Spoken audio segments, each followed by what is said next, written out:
Hello friends, कैसे आप सब। स्वागत है आपका हमारे यूट्यूब चैनल पर। और दोस्तों, चल रहा था हमारा टॉपिक मैसूर राज्य में हम उसके जितने भी युद्ध हुए हैं वो देख रहे थे। ठीक है, तो अंगल मैसूर युद्ध चार युद्ध हुए थे। तो हमने पहला युद्ध देख लिया था और दूसरा युद्ध भी देख लिया था। तो आज हमारा ये तीसरा युद्ध है। ठीक है, तो तृतीय मैसूर युद्ध से संबंधित महत्वपूर्ण प्रश्न देखेंगे। तो चलिए शुरू करते हैं अपनी वीडियो को और देखते हैं पहला प्रश्न। ठीक है दोस्तों, चलिए। तो हमारा पहला प्रश्न है, तृतीय अंगल मैसूर युद्ध कब हुआ था। ठीक है दोस्तों, तो तृतीय अंगल मैसूर युद्ध कब हुआ था। तो दोस्तों देखिए, जो तृतीय अंगल मैसूर युद्ध था वो हुआ था 1790 और 92 तक चला। ठीक है, 1790 से 92। ठीक है, तो आप ऐसे भी कर सकते हैं 92 तक। ठीक है, चलिए, तो 90 में शुरू हुआ था। चलिए अगले प्रश्न पर चलेंगे। अगला प्रश्न है, तृतीय अंगल मैसूर युद्ध के समय कौन बंगाल का गवर्नर था। ठीक है, तो बंगाल का कौन गवर्नर था जब तृतीय मैसूर युद्ध हुआ। तो दोस्तों तब लॉर्ड कॉर्नवालिस। ठीक है, लॉर्ड कॉर्नवालिस गवर्नर था और मैसूर का टीपू सुल्तान था। ठीक है, टीपू सुल्तान था मैसूर का। ठीक है, चलिए अगले प्रश्न पर चलेंगे। अगला प्रश्न है, श्रीरंगपट्टनम की संधि कब हुई थी। ठीक है, तो श्रीरंगपट्टनम की संधि कब हुई थी। तो दोस्तों देखिए, मार्च 1792 में श्रीरंगपट्टनम की संधि हो गई थी। ठीक है, कब, 1792 में, और महीना मार्च। ठीक है, मार्च के महीने में हो गई थी। और इसमें संधि में क्या हुआ था, इस संधि में हुआ था कि इस संधि के अनुसार टीपू सुल्तान को 3 करोड़ रुपए लड़ाई का जो खर्चा हुआ था, लड़ाई में जो हानि हुई थी वो खर्चा देना था 3 करोड़ रुपए, और अपना जो मैसूर राज्य था उसका आधा राज्य देना था। ठीक है, और जब तक वो पैसे नहीं देगा 3 करोड़, तब तक उसके 2 पुत्र अंग्रेज़ों के क्या रहेंगे, बंधक के रूप में रहेंगे। ठीक है, और 2 पुत्र कौन थे, एक तो अब्दुल खालिक और दूसरा मोइजुद्दीन। ठीक है, और ये प्रश्न इस तरीके से पूछा भी जा सकता है। ठीक है, तो चलिए अगले प्रश्न पर चलेंगे। अगला प्रश्न है, हमने अपने मित्रों को शक्तिशाली बनाए बिना ही अपने शत्रुओं को कुचल दिया, यह कथन किसका है।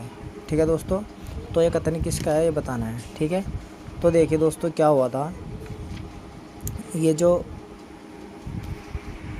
तृतीय अंगल मैसूर युद्ध हुआ था, इसके पश्चात जब श्रीरंगपट्टनम की संधि हुई 1792 में, तो इसकी जो शर्तों से उत्साहित होकर लॉर्ड कॉर्नवालिस ने डंडस, ठीक है, यहाँ पर नाम है डंडस, इनको पत्र लिखा। ठीक है, इनको पत्र लिखा और लिखा कि हमने अपने मित्रों को शक्तिशाली बनाए बिना ही अपने शत्रुओं को कुचल दिया। ठीक है, तो किसने लिखा है, ये लॉर्ड कॉर्नवालिस ने। ठीक है, ध्यान रखिए, लॉर्ड कॉर्नवालिस ने ये एक पत्र में लिखा था, डंडस को जो पत्र लिखा था। ठीक है, ये ध्यान रखना। और क्यों लिखा था, क्योंकि जो श्रीरंगपट्टनम की संधि हुई थी तीसरे अंगल मैसूर युद्ध के बाद, ठीक है, उसके उत्साह में। चलिए अब चलते हैं अगले प्रश्न पर। अगला प्रश्न है, श्रीरंगपट्टनम में स्वतंत्रता का वृक्ष किसने लगाया था। ठीक है, तो देखिए, टीपू सुल्तान ने स्वतंत्रता का वृक्ष लगाया था श्रीरंगपट्टनम में। ठीक है, तो दोस्तों ध्यान रखना है। चलिए अगले प्रश्न पर चलेंगे। अगला प्रश्न है किसने 3 करोड़ लड़ाई का हर्जाना तथा आधा राज्य देना पड़ा था। ठीक है दोस्तों, तो अभी हमने बताया भी, जब श्रीरंगपट्टनम की संधि हुई तो उसके अनुसार टीपू सुल्तान को क्या करना पड़ा, अंग्रेज़ों को 3 करोड़ रुपए जो लड़ाई हुई थी ये तृतीय मैसूर युद्ध, इसमें और आधा राज्य देना पड़ा। ठीक है, और ये भी पूछ सकते हैं किसके आधार पर देना पड़ा, क्यों देना पड़ा। ठीक है, क्योंकि जो श्रीरंगपट्टनम की संधि हुई उसके अनुसार। ठीक है, चलिए अगले प्रश्न पर चलेंगे। अगला प्रश्न है, टीपू को अपने किन पुत्रों को बंधक के रूप में अंग्रेज़ों के पास रखना पड़ा था। ठीक है दोस्तों, तो देखिए, जो 3 करोड़ रुपए देने थे श्रीरंगपट्टनम जो संधि हुई थी उसके अनुसार, तो जब तक टीपू सुल्तान अंग्रेज़ों को 3 करोड़ रुपए नहीं देगा तब तक उसके 2 पुत्र, कितने, ध्यान रखना, 2 पुत्र अंग्रेज़ों के पास रहेंगे। ठीक है, बंधक के रूप में। अब ये कौन कौन है, एक तो अब्दुल खालिक और मोइजुद्दीन। ठीक है, उपयुक्त दोनों बंधक के रूप में रहेंगे। ठीक है, तो ध्यान रखना, 2 पुत्र। यहाँ पर अगला क्वेश्चन इस तरीके से पूछ सकता है कोई भी कि कितने पुत्रों को। ठीक है, चलिए अगले प्रश्न पर चलेंगे।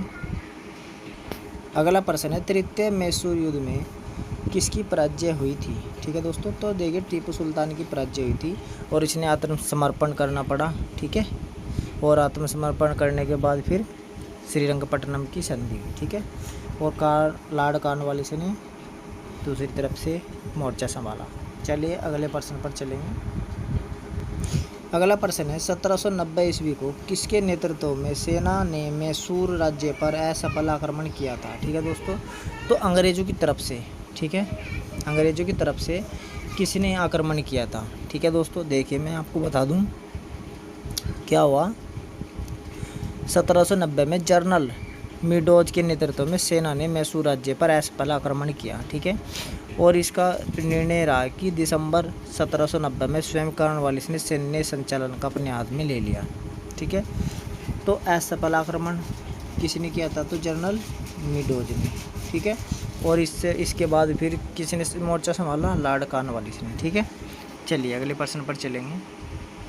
अगला प्रश्न है लॉर्ड कॉर्नवालिस ने कब सैन्य संचालन अपने हाथों में ले लिया था। ठीक है दोस्तों, तो 1790 में अपने हाथों में ले लिया जब देखा उसने कि जनरल मीडोज असफल रहा है। ठीक है, तो दोस्तों फिर उसने क्या किया, कॉर्नवालिस ने सैन्य संचालन अपने हाथ में ले लिया और राजधानी श्रीरंगपट्टनम की ओर बढ़ा। ठीक है, और वहाँ पर क्या हुआ, मई 1791 में एक घमासान युद्ध हुआ। ठीक है, और जिसमें टीपू की हार हुई। ठीक है, तो दोस्तों ये थे हमारे महत्वपूर्ण प्रश्न तृतीय मैसूर युद्ध से।